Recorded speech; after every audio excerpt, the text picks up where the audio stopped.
Hello. In this video today, I'm gonna tell you about the scale of examiner in Ielts check-in system. When we appear in the Ielts exam, so what is that standard on which or against which an examiner is gonna check the standard of our language in these four areas of the language we call reading, writing, listening, and speaking. So there is a settled standard at which examiner would gauge the level of the language of the candidate appearing in exam. What is that actually?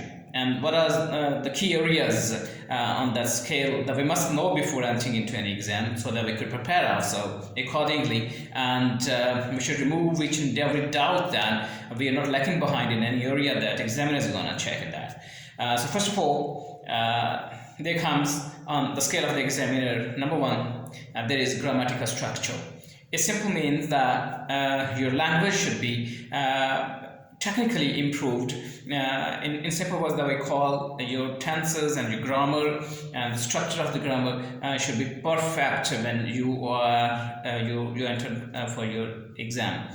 Secondly, on the examiner scale is grammatical ranges. It further means that the tenses or the different mode and ways of the sentences that we use there in, for example, the voices, there are two voices in English language, active voice and passive voice. So you must involve these two voices while entertaining your language. It shows that you are an apt user of the language actually. Other than these voices, we have causative sentences, we have conditional sentences. So you have to involve these techniques, these areas of the language, and you have to create the room for that really. If you think that you can really express without them, it won't be any good idea. So you have to involve these things into your language when you are appearing in the test. So grammatical structure, then grammatical ranges, and at the third point there is lexical resource. It means the words, the vocabulary that you use in your speaking and in your writing, because in these two areas actually you are going to give your own language, because reading and listening, these are documented things, and we've been given with some passages of reading and with some passages of listening that we have to listen whatever the speakers are going to say, and we have to find out the answers. Same goes with reading section also, reading module. You've been given some certain written long passages with 40 questions in total in the end. So we are supposed to go through those passages and find out the answers to those questions given at the end. But when it comes to speaking, this is something very much your personal. This is reproduction of your language actually. So you have to reproduce whatever you have the level of the language, So in speaking and even in writing. So writing is the mother of language, I guess. In my personal experience, I take it as a mother of language, because in writing we involve all these four faculties of the language. Faculty means then the grammatical structures, the ranges, the words. And the fourth and the last and the most important point on the scale of examiner is, it's a coherence.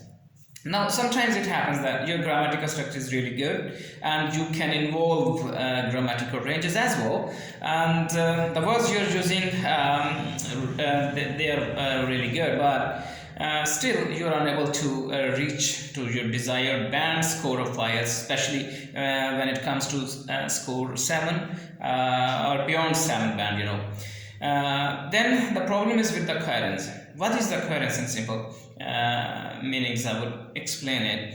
The coherence means the development of thought.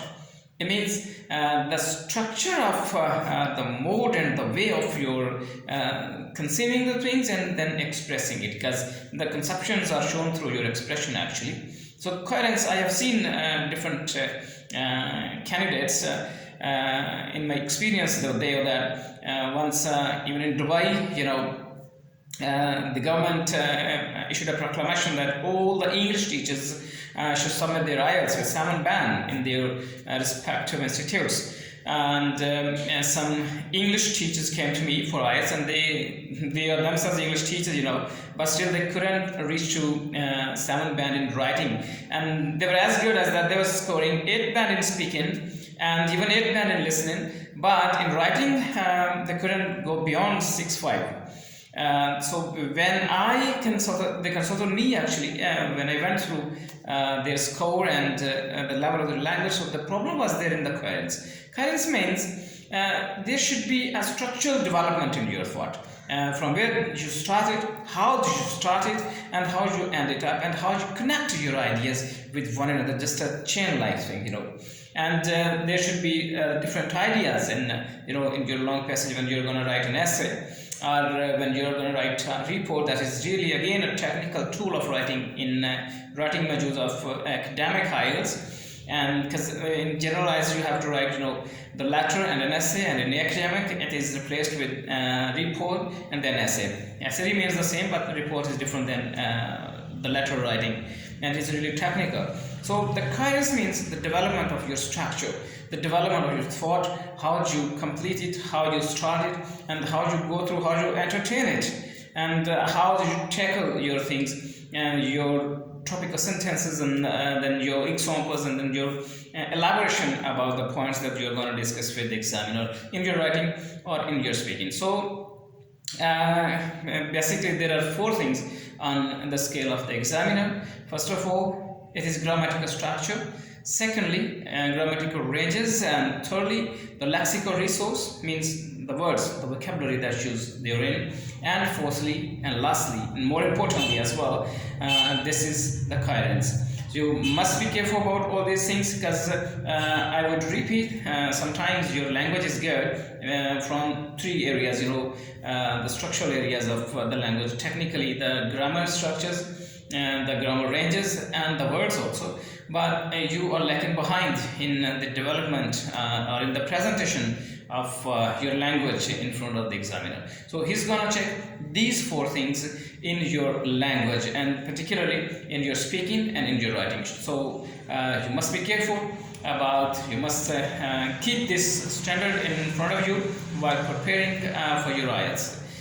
This would help you a lot, so that you could go accordingly, and this would definitely lead you to your desired band score, what you need for your further progress in your career. Thank you for watching this video today. Bye bye till the next video.